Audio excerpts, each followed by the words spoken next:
Well, hello everybody, and you are super welcome to today's episode of Fantastic Female Fridays. My name is Susan Hayes Culleton, and I'm delighted to be the host of this show right here at VectorVest.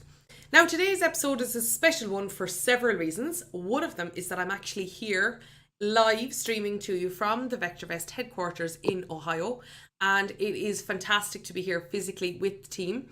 I know lots and lots and lots of you know the production team behind the story. So Clay has actually been in here setting me up with the technology and the hardware and the software in person. So that's the first time that I've actually been able to do that. So that's one reason that today's episode is a pretty special one. But the second reason is because of my guest. Today I'm going to introduce you to Larissa Feeney. Now, she is CEO and founder of Accountant Online. And I first met Larissa a good number of years ago when I thought actually creating an environment where you can engage with your accountant online was pretty novel. So when I say I met her a good couple of years ago, I mean, I'm talking around about at least 10. And back then, in my own case, when I was dealing with my own accountant, I was still physically bringing like lunch boxes or cardboard boxes of receipts physically into them. And that moved on then over time to where then you could maybe scan receipts in and email them in. And then of course that moved on again into Dropbox or another tool like that, some cloud collaboration tool where they could see things in real time. And of course today we're now using accounting software that has artificial intelligence and other things involved. My point is that Larissa saw where this was going. She could clearly see that the ability to engage with an accountant online was going to be something that became part of everybody's present, but she could see it in the future. And for that and several other reasons today that I've invited her to be on the show. Now, before I invite her, of course, I would love to hear from you, to hear where you're tuning in from. So, of course, I have my YouTubers right here in front of me. So, will you please tell me what part of the world you're tuning in from? I can see here, I see our first person there has sent in good morning. So obviously you're stateside, like I am today. They say, the novelty of that never seems to run out. So if you just pop there into the chat, tell me where it is that you are joining us from today. It's always something that I love to see, and I'm keeping an eye here right in front of me. So pop it there into the chat. Are you tuning in from the US? Are you tuning in from Canada? Are you tuning in from some part of Asia? Are you tuning in from Europe? Okay, so I see Rich here is getting the show on the road. You are joining us from Asheville in North Carolina. You're very welcome. Glenn is joining us from Alberta in Canada. You're very welcome, Glenn. Sydney One West, interestingly, is joining us from Bermuda. I didn't see that one coming. I see VectorVest has said good morning, everyone. So whether that's Clay or another member of the VectorVest team, thank you. Jose is joining us from Toronto in Canada. AJ is joining us from Chicago. I was actually just there Monday, Tuesday and Wednesday of this week. Fabulous city. Who else have we got here? Grace is joining us from Alabama. Corey is joining us from the Sunshine State. Now, is that in Australia, I'm wondering, or a different part of the world? I've been to Sunshine in Australia as well. James is joining us from Texas. Lola is joining us from Georgia. Albert's joining us from Uruguay. First South America person that we've heard here today. Hyder is joining us from Richmond Hill in Canada. So Corey is joining us from Florida. Keep them coming. Keep them coming in here. It's always really, really great to hear where people are joining in from. And of course, as you do send in your questions also and your comments here, I will be able to see them. Literally, my screen is right here in front of me. So just to tell you a little bit about the show. Why does Fantastic Female Fridays exist? Well, this came and stemmed from an idea arising from International Women's Day a couple of years ago, when Clay and I had a conversation around what would VectorVest do, focusing on International Women's Day. And I personally felt at the time, the world talks about, I was going to say Fantastic Female Fridays, the world talks about International Women's Day on International Women's Day. It's often a discussion in March, whereas I said, I think we can do as a company something more. I think we can do something that all year round. I think we should really celebrate women and investing, not just on one day, not just on 1 month, not even just on one day or 1 week, but right throughout. So for that reason, the show Fantastic Female Fridays was born. A monthly episode here on the VectorVest YouTube channel where we talk about issues to do with women. And sometimes I'll talk about things like how women invest differently, or I'll talk about how women treat dividends differently, or I'll talk about a spotlight on a certain sector, like the one that I did a couple of months ago around a spotlight on retail, which shows how women dramatically have a dramatically higher influence over spending rates right across consumption policies right around the world. And then there's other times when we bring people like Larissa on. So I've had Celeste Headley on the show. I had Laurie Winkles, who joined us from New Zealand, on the show. I've had Carol McGuinness, who joined us from Dubai, on the show. But today you have got indeed 2 Irish women. So you're going to have to get your ears ready for that now so that we can settle right in. I can see here that VectorVest has just asked people here, hit that like button if you enjoyed the content. Yes, please do. Anytime that, of course, you hit the like button, it then means that people from all over will then be able to see our content as they search for a topic like what we're going to talk about today. Okay, so if anybody else has not told us where they're joining in from, please do pop it in the chat. I'm keeping a very good eye here. Please do let us know where you're joining from. And of course, if you're looking at this episode when we're not live, but you're simply looking at it on YouTube, put it into the comments and we'll always make sure and get back to you there as well. AJ says, I really love your accent. Well, it's about to be multiplied by 2, AJ, so thank you very much for that. It's going to really and truly be coming at you today. I see Jahawar is joining us from Georgia. That's another person from Georgia. Good, you could be neighbours. Now, why did we pick the topic of today, how to spot what companies are hiding in their accounts, is because 3 reasons for picking that title. Number 1, the most popular episode yet of this show has been how to read a balance sheet. By far, that has been the most popular episode of the show Fantastic Female Fridays. It's an hour long and 12-minute episode where I walk people through how to read a balance sheet. So I know that there's a real interest in understanding and navigating a set of accounts. Number 2, I have got the pleasure today of bringing one of the best accountants in Ireland to you. She isn't just an extremely talented accountant herself, but she's also somebody that has built a very fast-growing accounting practice that I've had the pleasure of knowing over the past while. So to bring an expert in accounting onto the show is a second reason. And the third one is simply focusing on the stock market, which is that a lot of the time as investors, we look at things like earnings. We look at things like earnings yields and PE ratios. We look at how much money is left at the bottom of the P&L, the profit and loss, looking at retained earnings, because that is the basis of the dividends that we're subsequently going to get. We look at things like debt in a balance sheet. We look at the change in sales year over year. We compare prices to sales. These are all details that come from a set of accounts. So what I really wanted to do today is to give you the opportunity to get all of your questions answered regarding accounts with one of the best in the business in Ireland. Well, she's the best in the business in Ireland and one of the best in the world. So when we put all of this together, we really have got a treat for you in store. Okay, I'm about to bring Larissa Feeney in now, and just before I do that, can I just now invite you, please do pop any accounting related questions into the chat. If you've ever wondered about anything to do with the balance sheet or a set of accounts, profit and loss, or how, as the title suggests, how to spot what companies are hiding in their accounts, please do pop it there into the chat. I'm keeping a very good eye there and we'll make sure and get your questions to her. So on that note, I'm now going to bring Larissa in live from Ireland. And here we go, Larissa. It is absolutely wonderful to have you here with us. You're very welcome to Fantastic Female Fridays. Thank you, Susan. I'm delighted to be here, and good morning to you and good morning to everybody watching this morning. It's interesting because ordinarily, of course, the two of us would be in a very similar geography. So it's strange to have 2 Irish women to have the Atlantic between us. So first of all, Larissa, will you just first of all walk us through Accountant Online? Because in my case, I spoke about when I met you first and about the journey that I've had of meeting you over the years. So will you take us through a little bit about the story of Accountant Online? Yes, of course. And the first time I met you, Susan, was about 10 years ago. You're right. And I remember it very well because, and you've heard the story before, because at that time I was turning over, I think, in the region of 300,000 in revenue. And you said to me, would you not go for the million? And I thought you were as mad as a hatter and there was no chance I was going to go. But I must have planted a seed. So off I went. And the company has grown from 10 years ago. I think there was about perhaps 4 or 5 of us.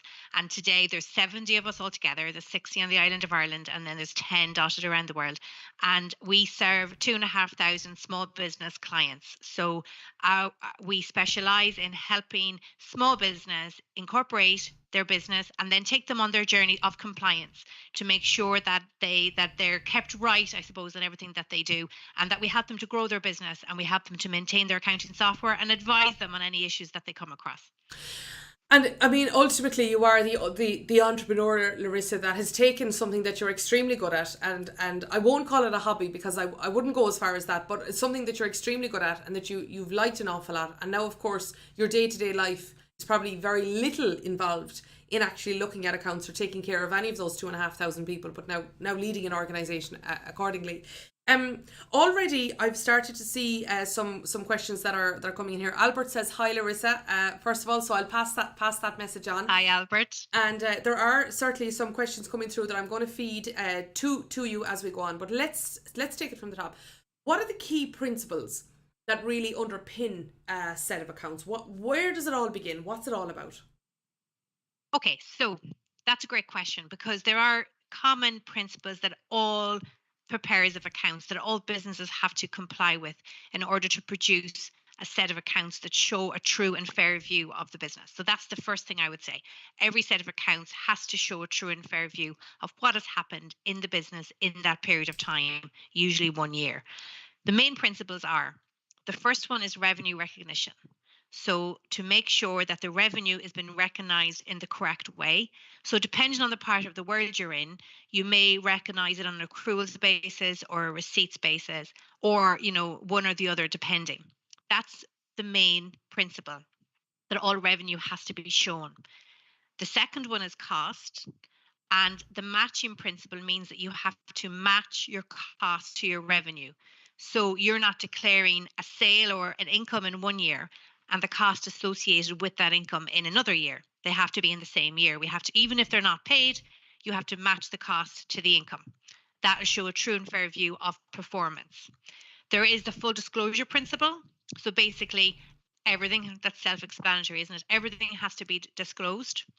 Everything material has to be disclosed, because another principle we have is the materiality principle, whereas if it's not material, if it's immaterial, then we don't really worry too much about it. But everything has to be disclosed, so it's full disclosure to show a true and fair view. There is the going concern principle as well, Susan. Whenever we prepare a set of accounts, we prepare it on the basis that the business will continue as a going concern in the future. Because if we don't do that, then it's not showing a true and fair view of what's happening. Because one of the, obviously the title of this is how to spot what companies are hiding in their accounts. Well, that's a big thing, isn't it? If the company is going out of business, there's no way of showing that in the accounts. If last year's performed well, but in the intervening months performance has dipped, then we have to prepare it on a going concern basis. So we have to have a note that tells the reader that we're happy that the business will continue. So that's another major principle. And then the other one is the principle of conservatism. So that's basically stating that if we have any doubt over a cost or a sale, that we'll always be conservative. So we'll always be prudent. Accountants are notoriously prudent, aren't they? Or pessimistic, I suppose, if you want to put it that way. So we'll always understate income and overstate cost. Okay, so as I'm looking here at the number of people who are tuning in with us today, Larissa, and it's these sorts of ideas, understanding how accounts actually work and how they really do interact with daily life, I think is really important. Whether it is as investors, if we're analysing stocks, or if we're running businesses and we have relationships with our accountants, but also, of course, we don't just present a set of accounts, do we, to maybe the government or to an accountant. A set of accounts is presented for an audience. So who might be actually looking at the set of accounts, and who wants to make sure that we are a going concern? Or who might want to ensure that, let's say, that prudence is applied, or that the whole idea of that the conservatism is being applied in the way that you've described? Who reads these? Okay, so we prepare accounts for stakeholders, so anybody that has an interest in our business, and that could be anybody. Anybody can download your accounts. I'm not too sure about America, but certainly Ireland and the UK, you can log in and download a set of accounts from a business. So it could be anybody, Susan. So from the business's perspective, you have to make sure that you employ the professionals to produce the accounts correctly, so that they're professionally regulated and insured, etc. And then the accountant has to produce them to standards. So they're all the same. So every business's set of accounts looks the same in terms of how they're produced. But in terms of each member of each reader will look for different things, won't they? So, for example, I may log on and download accounts of competitors. I may like to see how my competitors are doing in the market, whether my business compares to their business. I may want to log on and download a set of accounts to look, as you said, for a company to invest in. So I may want to look at profitability. I may want to look at growth. I may want to look at employee numbers compared to normal, etc. So that's just a normal, like I suppose, a reader's view of the accounts. From a statutory perspective, then, revenue commissioners, the revenue authorities, will apply their own wizardry, I suppose, to the accounts, because they'll look at what they'll need to find their own particular information. So in general, the revenue authorities will compare your business to other businesses in your sector, and they'll have percentages that they'll be looking for, they'll have trends that they'll be looking for, and if your business doesn't match the norm, you're more than likely going to get an audit, or you'll get a letter, or you'll get a visit or something, some type of contact to clarify a couple of matters in the accounts. That's very normal. So that's why when accountants are preparing accounts, you'll often hear your accountant compare your numbers to the norm in your industry, especially in relation to margins, in relation to trends, in relation to growth or a reduction in growth. It would be very normal to compare to other industries, because if you are in a particular business, no matter what part of the country you're in, you should be experiencing the same challenges. So that would be quite usual. In general, investors is the other big thing, or bank, any funders that wants to give you money or invest in you or lend you money will want to be satisfied as to the accounts, and they'll generally look for the statutory accounts for the last number of years, but they'll also look for management information as well, because of course the statutory information, as I said, it complies to certain regulations and certain formats, but is limited in the amount of information that you can see in there. It doesn't give full disclosure of everything. So if investors are looking at your accounts, they will more than likely look for more information. So that's usually called management accounts, whether they be monthly, quarterly, or 6 monthly, and they'll provide much more detailed breakdown of the numbers, and the investors can see, for example, what your cash flows are like, what the trends are like, what the detailed margins are like across geographies or across products. So it very much depends, but essentially it's any stakeholder who might have an interest for whatever reason in your business. Okay, and of course, as investors, that puts us right up there. I see there's a couple of questions that are coming in, and what I'm going to do is I'm going to hold on to them. I'm just going to first of all read them out. I'm just going to let our audience know. I'm going to answer these a little bit later on, because one of these, for example, says short-term debt is one of the biggest red flags for me. How can VectorVest highlight companies with higher relative short-term debt? So I'm going to answer that when in roundabout about 15 minutes. Another person says here, hi Larissa, I've read about the interpretation of the financial statement of a REIT, which is a real estate investment trust, is not as straightforward as that of other companies. Please comment. Thank you. If it's okay, Larissa, I'm also going to take that one, because a real estate investment trust is a very specific type of investment industry. And one thing, for example, is that REITs have to deliver 90% of their profits at least to investors. So again, since that's a very specific investment type question with an accounting bent, I'm going to take that. I just wanted to let you know. And Alpha Omega says, let's go VectorVest. Well, glad to hear that you're enjoying the show here. So Larissa, can I ask you, what is it then? You've told us an awful lot about what companies do have, and you've also then told us around how accountants compare against the norm for various different stakeholders. What do the accounts of a business not tell us? They don't tell us a lot, is the short answer. So they're not going to tell us, for example, I've mentioned already, how the company is performing or will perform in the future. So you can't see budgets, you can't see forecasts, you can't see cash flows, you can't see anything like that. You can't see any detailed day-to-day operational information. And in fact, the information you are seeing is probably easily 3 months out of date, could be 6 or 9 months out of date by the time you view it. So from that perspective, it's useful, but it's not everything that you need if you're going to make an informed decision on investment, or even purchasing a business. Now, so it doesn't tell you how the business is performing into the future, or how the management team think the business is going to perform. It doesn't tell you if there's been any issues, for example, fraud. You won't see that in the business. You won't see if there's any issues around employees. You see a drop in employment numbers. If in the notes if they display the number of employees, but they won't display turnover rates or churn for employees. So that's a big thing. You'll have no idea of culture. You'll have no idea of what's actually going on in the team. Crucially for investors, Susan, it won't tell you what the market value is of the company.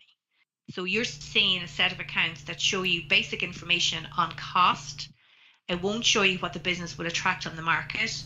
You'll have no idea on what you could hope to achieve or what the business could hope to achieve in terms of an investment. So that's crucial, I think, whenever you're looking at investing in a business. It won't tell you any non-financial factors, no KPIs, no targets, no goals, nothing like that. It's purely debits and credits. That's what you're looking at. Okay. It will give you no information into anything that makes that business stand out as opposed to another competitor in its industry. If you compare two businesses that are in the same industry and roughly the same size, their numbers are going to look, their sets of accounts will look very similar. It won't tell you if, for example, the business is vulnerable in any way, if it's heavily reliant on one customer, heavily reliant on one market, if they're heavily reliant on any geographical area, for example. It won't tell you anything like that. It won't tell you, if you notice that a profitability is low, for example, in a set of accounts, it won't really tell you why. Right. Yeah. So, unless there's an issue around going concern, it won't tell you why profit has dipped in a year, or it won't tell you why profit is lower again if you compare it to a competitor. And it could be because of investment, it could be because of innovation costs, it could be because of R&D, it could be because they're trialing something new, or it could be that they're growing strongly and they're investing in their team or they're investing in their structure. You won't see any of that from the accounts. Well, actually, it's interesting you say that, because we've just had a question here from Hyder, picking up on that sense of R&D, etc. Many high-flying growth companies have negative earnings and cash flows. What do we look for in their financial statements before jumping in? Yeah, in companies like that, that's a great question, isn't it? Companies that are pre-revenue, the financial statements are useless, really, because there's nothing there. You might see investment coming in, and you might see a whole lot of spend, but you see nothing other than that. So in cases like that, you have to rely on other information. You have to rely on information from the management team. You have to ask those questions. What's their growth like? What's their runway like? What's their plans? What are their innovations? What's their time to get to market, et cetera, et cetera. That's what you're looking for. Depending on the business, user numbers, et cetera, et cetera. That information you need to see rather than the set of accounts. And Inner G84 says, great question, thumbs up. The reality is that having seen a range of companies, and many of us have seen these, and they've listed as well in the stock market, whether it was Uber was losing money hand over fist for a long time, and a range of others as well, is that, as you say, Larissa, it's down to user growth and it's that management information. Could we maybe shift away from a company-specific notion now to business model? So are there any particular business models that are particularly profitable? Warren Buffett, of course, is well known for saying the best investment is where you can invest in the stock market and leave it for 40 years. He talks about really defensive businesses. He's been a proponent of Coca-Cola for years and years and years. So what do you consider to be particularly profitable business models? Well, there's two ways of looking at this. And for a long time, certainly over the past few years, there's been a lot of hype around that those types of businesses that we just discussed, those pre-revenue. There's a lot of money been invested in pre-revenue businesses that have no product or no service just yet. And there's a risk always, isn't there, with them, whether they'll actually ever amount to something. For me, in terms of my own experience, you've got two choices. You either have a high margin, low volume, or low volume, high margin.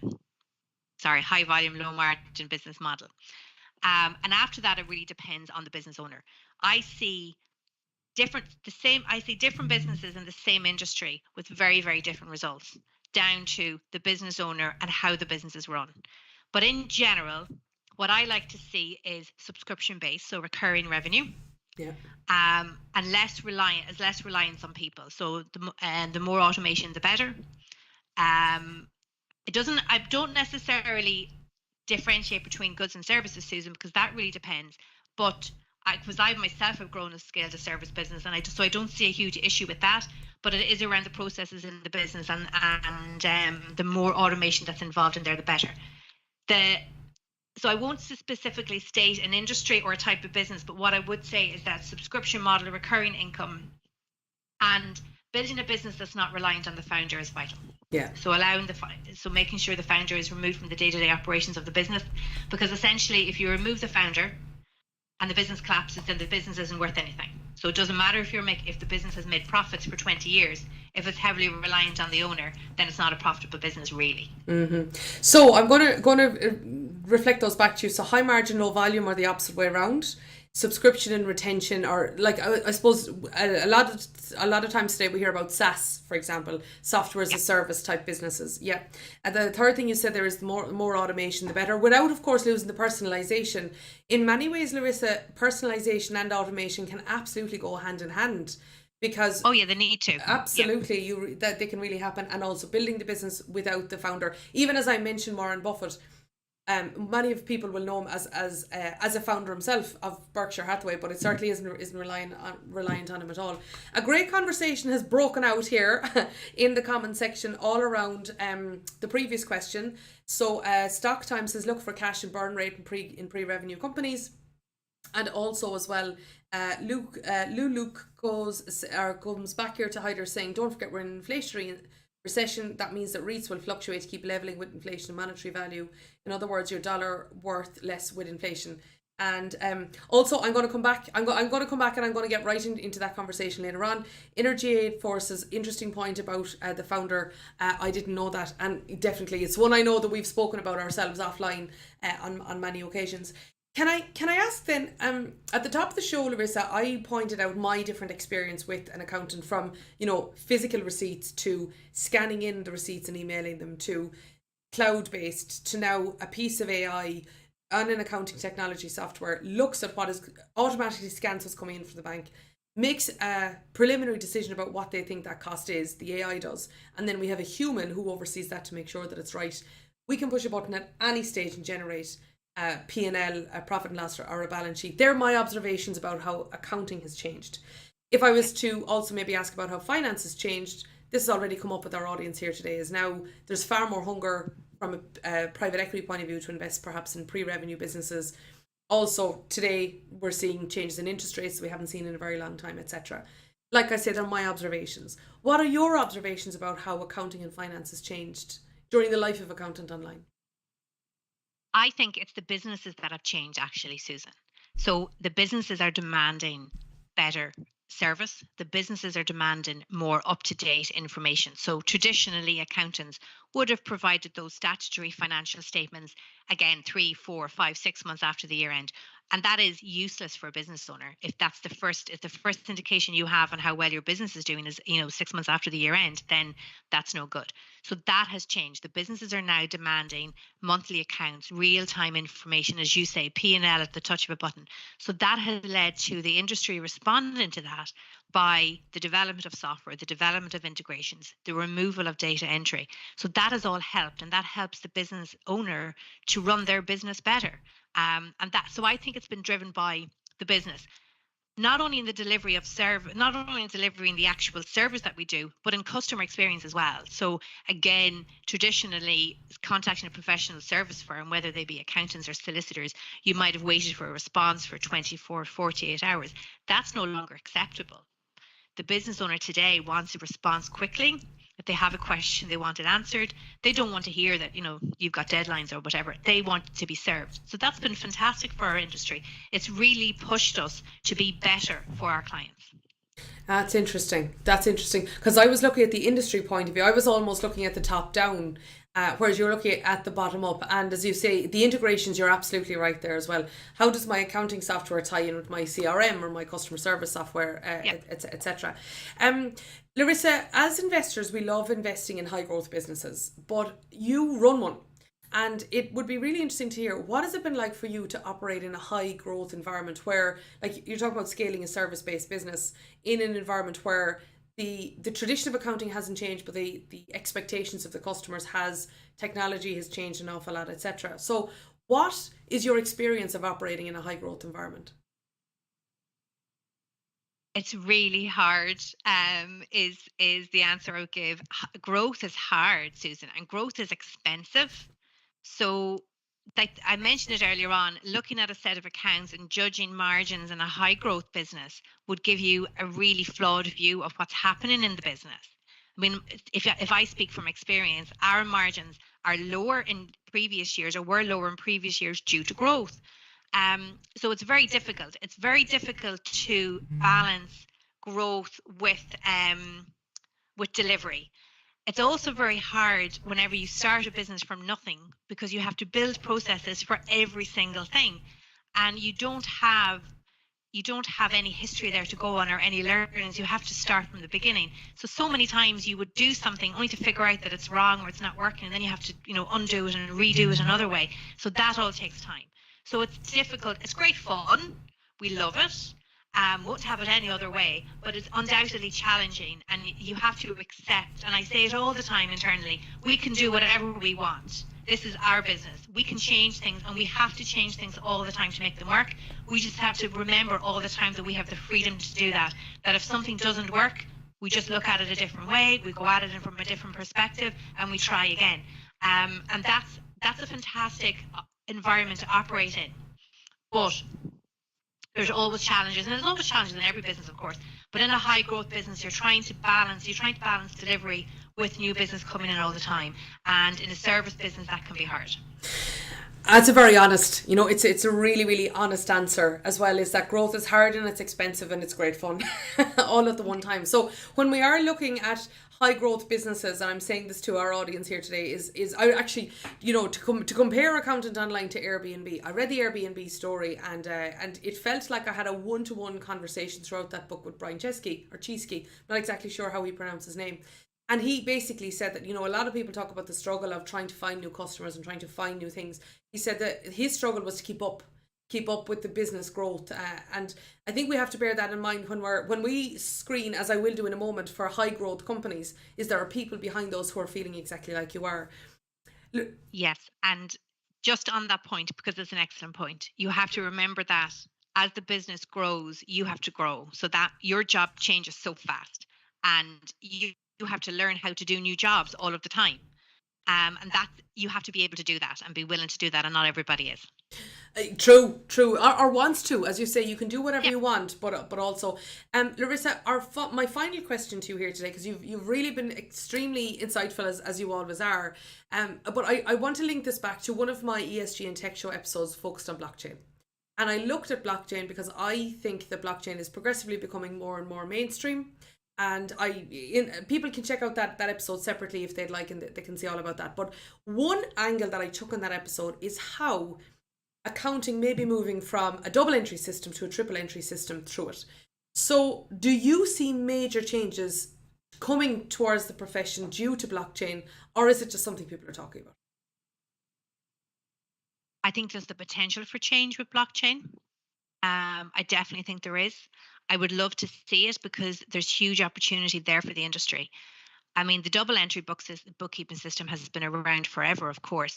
What blockchain does is it gives us the opportunity to completely reform the way that we prepare a set of accounts, because from a practical perspective, an accountant does the debit and the credit, but there's always a set of checking that goes along with it. So it's not just the debit and credit, it's debit and credit plus the check. So this is where blockchain comes in, because it can do the check. So it won't necessarily be a different way of preparing accounts, but it should remove a whole lot of inefficiency and a whole lot of time. So for and provide clarity, not just for the accountant, but also for the business owner, and for those of you on the call, for those stakeholders who are looking at a set of accounts, it will provide clarity over property valuations, for example. That's a big one. So yes, for blockchain, I do think there's massive opportunity there, and I certainly hope that we move in that direction, and I suspect we will, Susan. Interesting, Larissa, because many people would expect you to say that you hope we move away from it, because it could in its own way be a disruptor. And another big economic term is creative destruction, which is that if it was to remove the check, well, then could it remove an awful lot of the service that accountants deliver? Yeah, and I mean, the same argument is told to us all the time in relation, whenever we talk about online software and removal of data entry and all of that. And yes, I absolutely agree, it could do all of that, but that's a good thing for the industry, Susan, because we spend a lot of time on non-value add activities that doesn't actually add value to the businesses that we serve, and we're here to serve businesses. So there's no need to pay, there's no reason to pay me for something that a machine can do at the touch of a button. So that means that I don't have to spend time doing non-value added tasks, and that frees me up to help the business and to add value to the business in different ways. So I think that can only be good. Well, I mean, this is why you're so good and so visionary in what you do, Larissa, is that you put the customer first. I just want to reflect back to you some things that we've discussed here today. So you spoke about the accounts being responsible for giving a true and fair view, that their job is of revenue recognition and to matching cost with that revenue. You also said it's important about full disclosure and focusing on what's material, that if you look at two sets of accounts, that there's no way of knowing that they're a going concern. So that's an underlying principle. You spoke about conservatism and that we present accounts to stakeholders. You said what you don't see are budgets, forecasts, turnover rates and churn. You don't see investment plans, targets, goals, KPIs, and of course that accounts, if they're looking backwards, which they are, of course, unless they're management, then they can also be out of date. So then the question I put to you is, well, what type of business models are particularly profitable? And again, I'll repeat this. You said 4 key things. You said either high margin, low volume, or the other way around, subscription or retention based, more automation the better, and building the business without the founder. When I asked you how accounting and finance had changed, you said the business actually has changed. That's what's really changed, is that they are now looking for real-time information to make better decisions, the removal of data entry, which you touched on again there later on, integration with other systems, etc. And that also business owners want information and answers to the questions from their providers all the earlier. You said growth, it's hard and it's expensive, and that margins in previous years have been lower actually because of growth. But you wouldn't have it any other way. It's great fun, but we have to bear in mind that the people behind it have to deal with it, but also that you as the founder need to grow as well. And there's a great sense of liberation in doing whatever you want, but you have to take ownership of that so that you do actually go and work with the benefits of that. And then also you said that there is the potential for blockchain. The key thing I'll say that you really simplified down for us is accountants look debits, credits, and checks. And if blockchain does the checking bit, then that could really change things, and that only could be a good thing for the industry. So you've given us huge value from your time. Thanks so much indeed for joining us live from Donegal. We really appreciate your time, your insights, and your honesty, Larissa. And on behalf of us all here today, thanks so much, and we wish you every best for all that the future holds for you. Thank you, Susan. Thank you very much. Goodbye, everybody. Thank you indeed. And so, where this brings us now is that I'm just about to take you through some of the things that we discussed in that conversation there with Larissa, and let's turn our attention now to how we can apply that knowledge into the stock market, and how can we find perhaps what the accounts might be hiding, and how VectorVest is finding a way to reveal those. Now, as I mentioned, I am going to take a look at the questions that came up there as well, and just how VectorVest can help you with those. But can I start off with the first thing? One of the key things there that Larissa spoke about was information being out of date. So she said you cannot look at a set of accounts and look forward, right? Is that you're looking back, you're looking in the rear view mirror, and it may have been quite some time behind you. So let me show you how we might be able to help you with that. So what I'm going to do now is I'm going to open up our program here. Okay, here we are. Now, the first thing I'm going to do is I'm going to bring you to the viewer, and I'm going to bring you to the stock viewer, and I'm going to show you how you can get forward looking information. Okay, so first of all, the first one I'm going to bring you to here is our V. Okay, let me just bring this up here. So what the stock viewer is it's like a big massive spreadsheet of all of the stocks that are analysed in the program. As you can see up here, we have got 9,175 stocks that are being analysed in the US system, and I could open up any of the other databases, whether it's Europe, Canada, etc., and show you the other companies that are being analysed. Right now, I'm going to focus here on the US. So in here, I'm going to go back to the question that was from BR9801. Short-term debt is one of the biggest red flags for me. How can VectorVest highlight companies with higher relative short-term debt? Okay, let's take a look at what this is here. RV. Relative value focuses on long-term price appreciation potential. Now, if we're looking at long-term price appreciation potential, what are we really talking about? Number one, what is the long term? Well, in the context of VectorVest, the long term is 1 to 3 years. That is what we're talking about in terms of long-term price appreciation potential. Above 1 is favourable. The max is 2, the lowest is 0. Above 1 is favourable. So above 1, and the higher above 1, the more higher long-term price appreciation potential that we're looking at. But again, to look at your question, which is around relative short-term debt, let's right-click on this stock here. I can do this for any stock. And if you want me to look at the long-term price appreciation potential of any stock, pop it there into the chat and I will take a look at it and say hello. So let me take a look here. So I'm going to now look at the View Full Stock Analysis Report. Okay, here we are. And I'm going to scroll on down here and let's take a look at RV. Right, so RV is the indicator of long-term price appreciation potential, and as you can see here, it's far superior to a simple comparison of price and value, as it's computed from an analysis of projected price appreciation 3 years out, and it looks at AAA corporate bond rates to compare and risk. So this is one way in which VectorVest looks forward, and I wanted to show you this in the context of how it works with the other indicator, bringing us right back to the debt point, which is relative safety. Now, relative safety is an indicator of risk, and it is primarily this. It looks at the consistency and predictability of a financial performance. And now, to finally get around to directly answering your question, here you can see it particularly looks at the debt to equity ratio, because of course, the more debt that's at the balance sheet, the riskier the company is. Now, the more debt that's on the company balance sheet, if it has a high profit, if it's generating a lot of profit, then that debt can be very inexpensive and offer some super opportunities there for growth. BR9801 says, thanks, Susan. You are very, very welcome indeed. So how can we spot companies with a red flag around that short-term debt, that risk in the balance sheet? What I'm going to show you here is that if I just click on Stock Viewer, okay, and I click on RS, it'll bring the safest companies in the database to the top. Let me go the other way. And here are the least safe companies in the database. Now, here we go. There are your red flags. And in fact, if you're looking for the letter red, I am guessing, we were going to find some over here, is that a lot of these stocks have got sell recommendations as well. And another, of course, really big red flag to me anyway, is a minus figure around the growth of their earnings. So that is how I would spot them. But that is how to avoid something. When it comes to finding something, then instead what you might want to look for are the safest stocks in the database, as an example.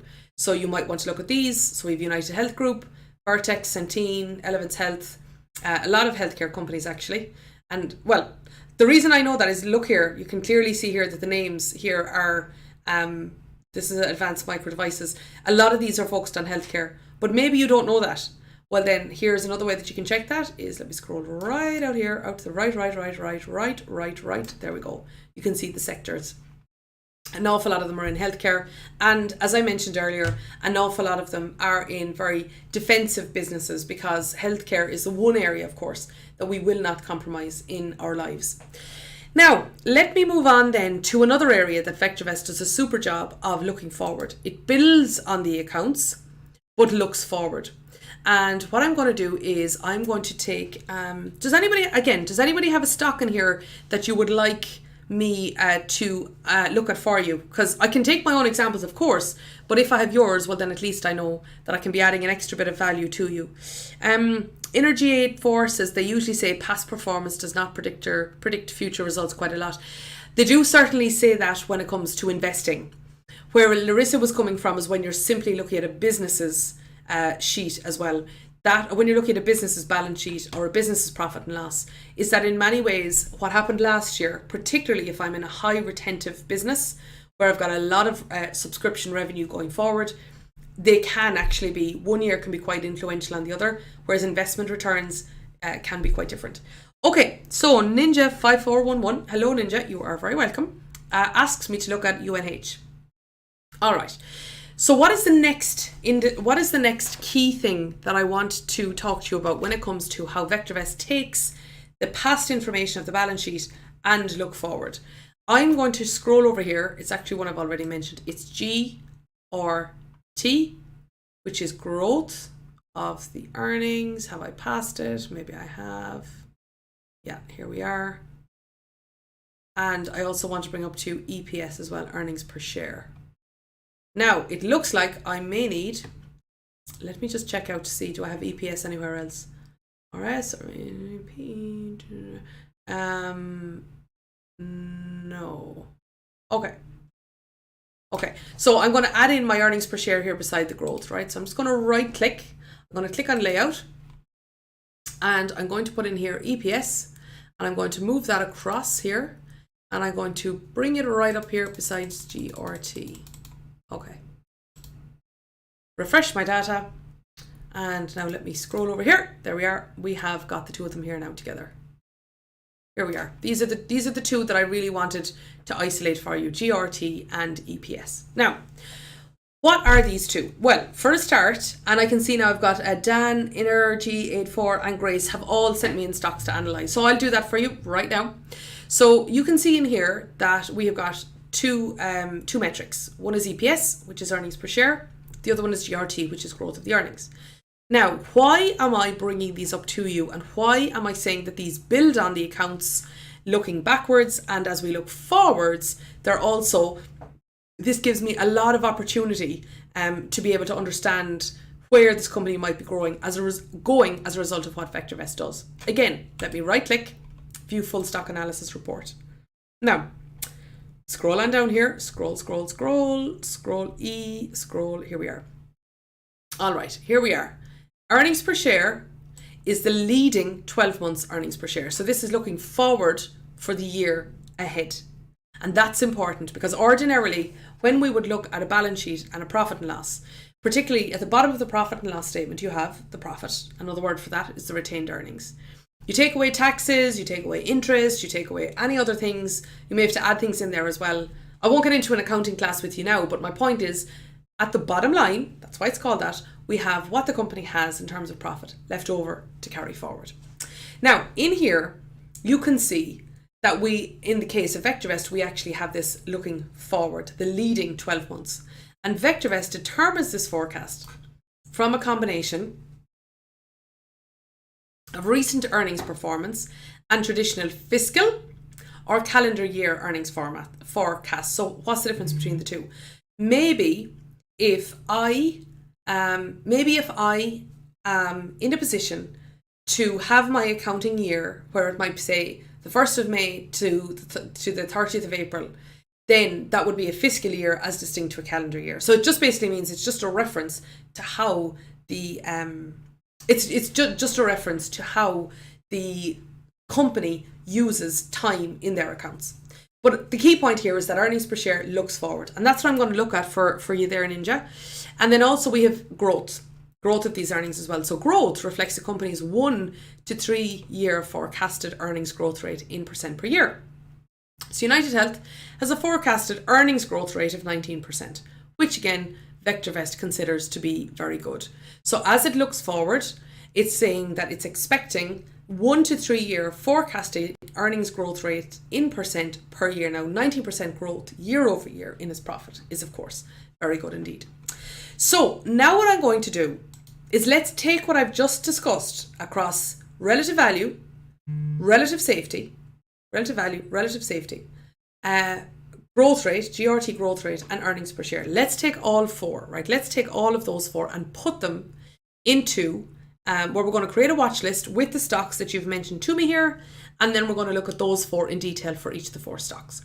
Okay, let's head on over here to Watchlist Viewer. And what I'm going to do is I'm going to create a new watch list over here, my watch lists. Okay, and I'm going to create a show in here, FFF July 2022, and I'm going to click add. Okay, and in here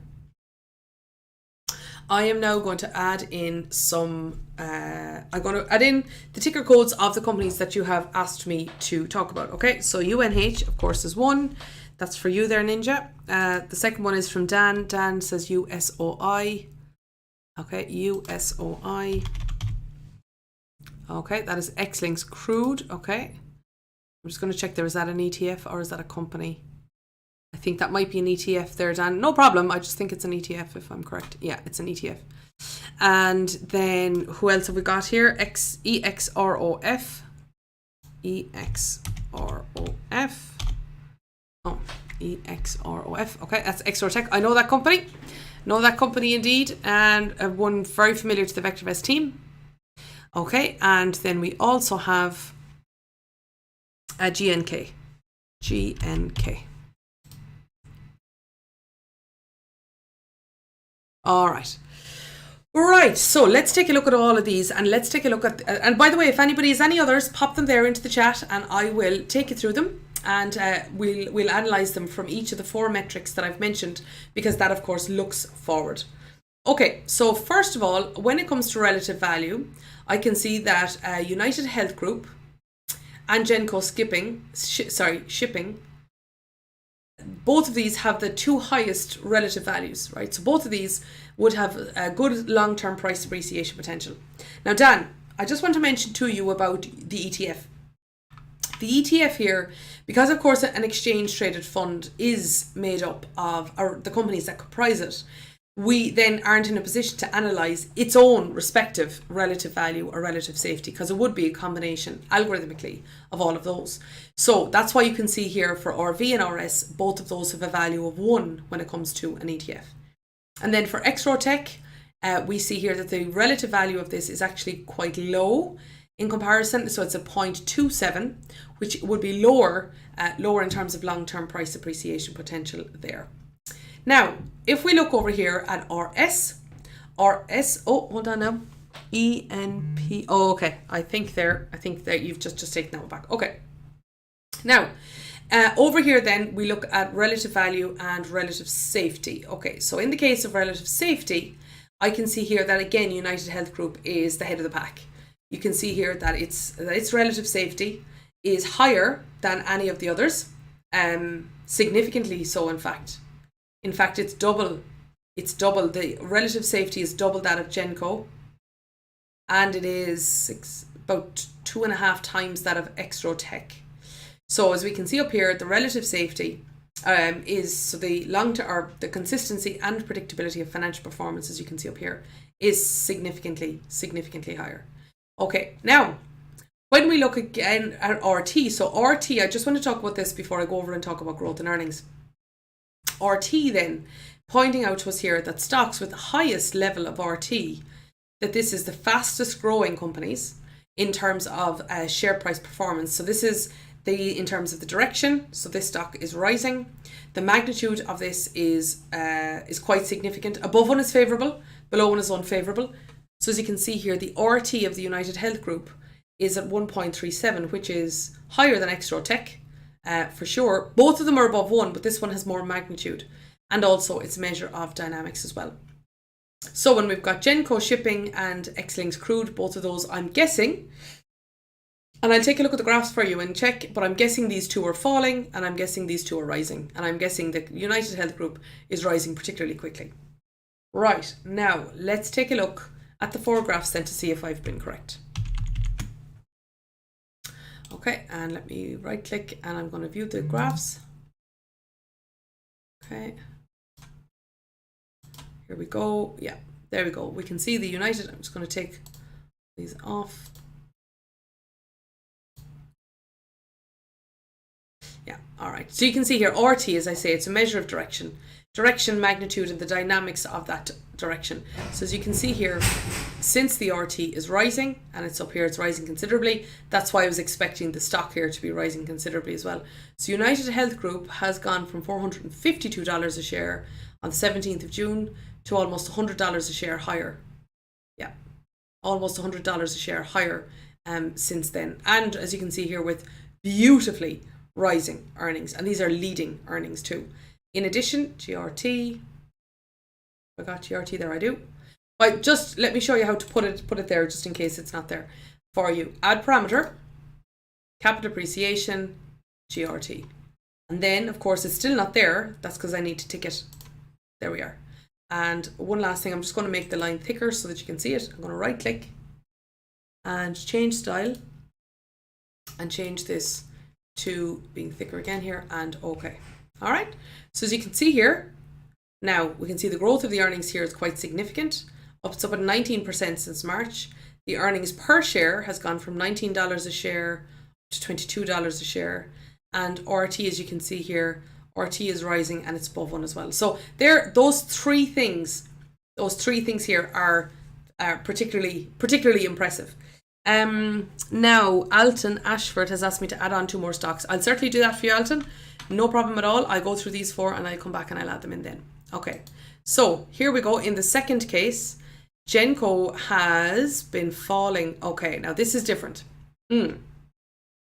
Genco Shipping was up as far as $27 a share, and it fell down to $16 a share. That's a very, very significant fall. Very, very significant fall. Now, over that period of time, it has now started to rise from 16 up to 19. What's hard to call is whether this is a dead cat bounce or not. Now, at the moment, fundamentally means when you look at its cash flows, fundamentally this stock looks pretty good because we can see its earnings per share is rising. Seems here that investors got a little bit too excited up here, but has been rising and has been pretty static up here at $4.55 a share. The growth of the earnings is very significant. The growth of the earnings over the next 1 to 3 years in percent per year is from 21 up to 39%. That's very significant. So we can see here fundamentally that the stock has potential. The question is it overvalued? Has it been overvalued? Now, what to look at there to compare the two would be the PE ratio. And the PE ratio is down as far as 4.2, which seems very low in comparison, let's say, to the industry and to the market as a whole. Seems very low, and also seems quite low relative to its previous as well. So that's a way in which we might go on to make that determination. So RT hasn't broken over 1. That's always something I personally would be looking for, unless this was an entirely contra. What's the word I'm looking for? Contra play, value buy. Is that if I'm trying to buy when lots of people are bearish on this. So I will say, if you look at RT, just look at this technically, you can see the trend is down, but it looks like it has turned up. The question is, where is that going now? Because at the moment, since the 27th, which is 2 days ago, it looks like that the sellers are pushing that down. So if I was buying that stock, I would be waiting for the buyers to gain a little bit more momentum, because you don't know where the sellers are going to push that stock to. If I was buying this over a longer period of time, well, then what I might be doing instead is I would be waiting for this sell recommendation to turn into at least a hold, if not a buy. Okay, let's move on then. And I know time is running very short, but let me move on there to my next one. Okay. Okay, so as regards the crude oil ETF here, yeah, I mean, it's got moved from a sell recommendation to a hold recommendation. When I see graphs like this, where there's very little volume and then there's big volume, or sorry, very little price change and then there's big price change, I am wondering about the volume here. What's the average volume like? Oh, okay. All right, this has garnered an awful lot more attention from the world over the past while. Yeah, look, for me, if looking at that stock, for me, earnings and growth don't tell me anything. But I would be waiting to see the RT cross up over 1 before then I could really feel that the buyers are getting momentum over the sellers. And then finally, Extro Technologies. Okay, so here's your challenge, is that it looks like earnings are falling into unprofitable territory. This goes back to the conversation we were having earlier about companies with negative earnings growth or negative cash flows. So if we can see that it's falling there and kind of falling pretty significantly. Similarly there as well, that growth is actually moving into negative territory. That's why you're seeing that's really hangover, I suppose, of where we've seen the stock go from 339 and falling quite significantly down. Now the RT is above 1. And it does look like that the RT did cross up over 1 there on the last, over the past 2 days. And you can see here that it does look like the stock price is rising here since. But I would say, based on the fundamentals and the RV and the RS, proceed with caution. Right, now, the beauty of the VectorVest system is that you can analyse stocks quickly. So let me do this for Alton. Let me do that for you now. ENPH. And let me also take a look here for your other one, which is CAH. Okay. And in the remaining 30 seconds that I have left, let me see what I can do for you. All right. First of all, when we look at ENPH, okay, this actually has high RS. Now, this stock looks like it's actually vertical. It's rarely that you see an RT being above 2, or sorry, being at 2. It's up 1% today. This stock must have gone absolutely through the roof in the last couple of days, has it? Yeah. Very significant growth there. So from $137, it's pretty much doubled. Yeah, it's pretty much doubled there since May. The RT there is obviously very, very positive. The earnings per share is it's not just there, but it's also we can also see up here as well that it's actually accelerating, which is very, very encouraging. The growth rate has fallen, but fallen to a representative high level. So it's an interesting. This would be a very interesting stock to buy. Personally, if I was watching it, I mean, the earnings per share looks good, the growth rate looks good. I would just be conscious that whatever is going on here, that the stock has really gained a huge amount. Like it's grown from at $60.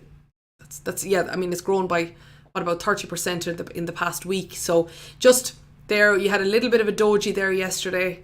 We can see here the share price is rising again today, but it's obviously gapped up. There's been some news, hasn't there? There must have been some news to make that happen.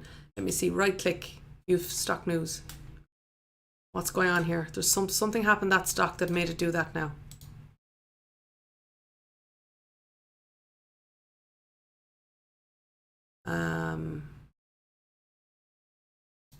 What is it? Shares. Great. Oh, positive earnings surprises. Hasn't missed our earnings consensus estimate in any of the last 4 quarters. Expected, yeah. So it's basically, it's what has been driving that then is what I just showed you there in the graph. View stock analysis, sorry, not the graph, or not the report, but the graph. View stock graph over here. It's that. It's this sharp increase here. That is what's driving this. Is the earnings surprise is now driving, of course, earnings higher as well as earnings expectation higher, which of course ties into its growth plans as well.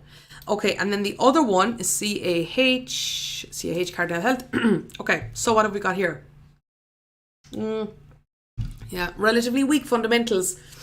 As I'm looking here, I'm seeing that the relative value is at 0.89 and the relative safety is at 0.75. So both of those are they're below 1. That's what I mean by relatively weak fundamentals. They're both below 1. RT, they are rising though at 1.19. I'm guessing that the stock is rising. And I'm guessing that it's slowed down its path of growth in terms of its share price if it's on a hold because... Oh, okay. Sorry, I could be wrong. I don't know yet. I'll have to have a look at the graph because a hold recommendation only happens if one of the 4 factors for a buy recommendation is not in place. And one of those is that the VST needs to be above 1. And I see that it's not. So maybe it's that. Okay, let's take a look at the graph. A growth rate of 6%. Earnings is $4.44. Let's take a look at the graph. Okay, so we certainly have been growing. Yeah, growing about 10% there in the past month. RT is above 1. Of course, that is very encouraging, but the earnings per share is falling. So when you see the earnings per share is falling, now it's still in positive growth territory, but this expectation was much higher before. This company was expected to grow at 21% if its growth rate of its earnings, and that's down to 6. Now, perhaps that's going to turn because it looks like here that investors got a lot of bad news out into the wash, turned around, had another shakeout, and it has been rising here. Yeah, I mean, the stock has been rising, slowly, incrementally every day. The buyers are certainly far more confident than the sellers. It looks like here, though, I would be conscious, this is a doji here again. You are looking at a very narrow window where nobody's quite winning. So this is often what happens when buyers push up, and eventually they either run out of steam and sellers start taking their profits. So I would just be conscious in this case. Yes, the stock is above 1. Earnings aren't brilliant. The earnings, the performance here, and remember both of these are leading, wouldn't be amazing. Positive, yes, but declining. So I would just be aware of that, and just buyers have done an awful lot of the running here. I would be just watching out to see if they can maintain that momentum.